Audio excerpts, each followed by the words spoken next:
প্রিয় ভাই সব, জাহান্নাম বড় কঠিন জায়গা। হাসরবাসীরা জাহান্নামের গর্জন শুনতে পাবে। খুব কঠিন জায়গার দিকে আমরা প্রতি মুহূর্তে অগ্রসর হচ্ছি। আল্লাহ যেন জাহান্নাম থেকে আমাদেরকে রক্ষা করেন, আমরা বলি আমিন। কিয়ামতের ময়দানে জাহান্নামের গর্জন হাসরবাসীরা শুনতে পাবে। আল্লাহ রাব্বুল আলামিন বলেন, ইদা উলকু ফিহা সামিউ লাহা শাহীকান ওয়া হিয়া তাফুর।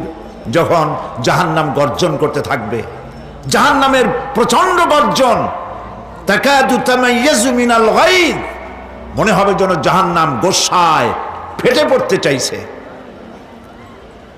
কুল্লামা উলকিয়া ফিহা ফাওজুন সাআলাহুম খাজানাতুহা আলাম ইয়াতিকুম নাযীর। যখন কোন দলকে জাহান্নামের কাছে নিয়ে যাওয়া হবে, জাহান্নামের দ্বার রক্ষী বলবে, কেন জাহান্নামে আসলি? এই কঠিন জাহান্নামের পরিণতি সম্পর্কে কেউ কি তোমাদেরকে কিছুই শোনায় নাই? কোন সতর্ককারী কি তোমাদের কাছে আসে নাই? জাহান্নামীরা বলবে, ক্বালু বালা ক্বাদ জাআনা নাযীর, হ্যাঁ আমাদের কাছে সতর্ককারী এসেছিল। ফাকাযযাবনা ওয়া কুলনা মা নাযালাল্লাহু মিন শাই। আমরা সতর্ককারী আমাদেরকে জাহান্নামের কথা বলেছে, জান্নাতের কথা বলেছেন, আমরা এটাকে মিথ্যা মনে করেছি আর মনে করেছি আল্লাহ সব কিছুই নাজিল করে নাই। জাহান্নামীরা আফসোস করে বলবে, ওয়াকালু লাউ কুন্না নাসমাউ আও নাআকিলু মা কুন্না ফি আসহাবিস সাঈর। আরে যদি শুনতাম, নাসমাউ মানি মানতাম, যদি মানতাম, আলেমেরা যা বলেছিলেন কোরআন থেকে হাদিস থেকে, নবীরা যা বলেছিলেন, যদি মানতাম আর যদি বুঝতাম, আমল করতাম, আজকে জাহান্নামের কঠিন শাস্তির মুখোমুখি আমাদেরকে হতে হতো না। প্রিয় ভাই সব, জাহান্নাম বড় কঠিন জায়গা হবে। এই জাহান্নামে কারো মৃত্যু হবে না। এই পৃথিবীতে রোগ হোক, যত বড় মারাত্মক রোগ হোক, একদিন রোগী জরাজীর্ণ হয়ে ক্লান্তি হয়ে মৃত্যু হয়ে যাবে ঠিক, কিন্তু মানুষ যখন জাহান্নামে চলে যাবে, মৃত্যু যতই কামনা করুক না, কোনো মৃত্যু আর আসবে না। আল্লাহ পাক বলেছেন, সুম্মা লা ইয়ামুতু ফিহা ওয়া লা ইয়াহইয়া।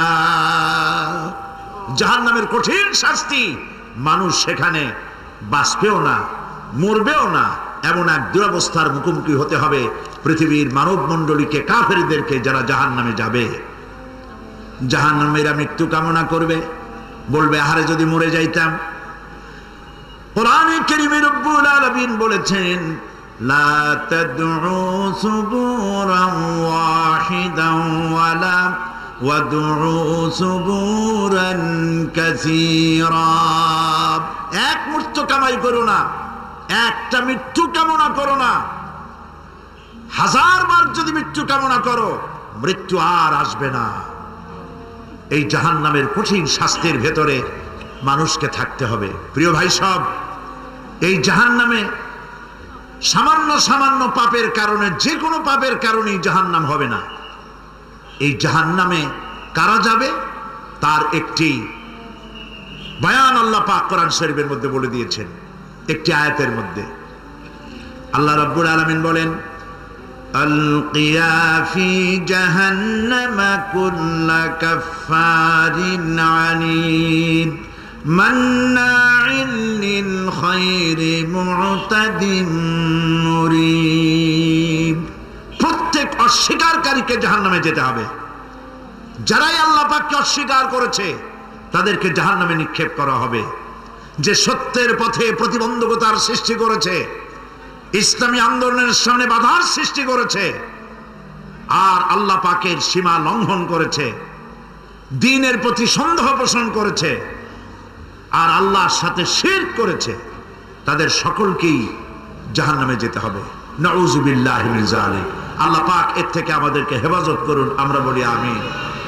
প্রিয় ভাই সব, নবী রাসূলগণ তারা এই পৃথিবীতে আল্লাহর দেওয়া জীবন বিধান নিয়ে এসেছিলেন। একে অস্বীকার যারা করবে তাদেরকে কিয়ামতে জাহান্নামে নিক্ষেপ করা হবে। প্রতি মুহূর্তে আল্লাহর রহমতের উপরে বেঁচে থেকে যারা আল্লাহ পাকের কৃতজ্ঞতা স্বীকার করবে না তাদেরকেও জাহান্নামে যেতে হবে।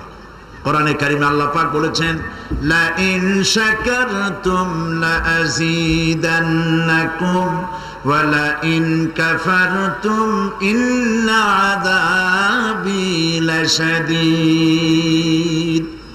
আমার নিয়ামতের কৃতজ্ঞতা যারা স্বীকার করবে, আমার নিয়ামতের শুকর যারা আদায় করবে, আমি তাদের নিয়ামতকে বাড়ায় দেব। আর যারা অস্বীকার করবে, শুকর আদায় করবে না, তাদের জন্য শাস্তি দেওয়া হবে।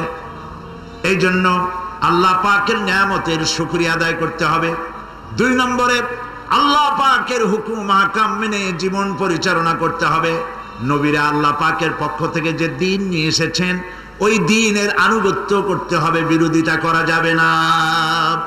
যারা ইসলামী আন্দোলনের বিরোধিতা করবে, আল্লাহর দ্বীন প্রতিষ্ঠার পথে যারাই বিরোধিতা করবে, জায়গা হবে কোথায়?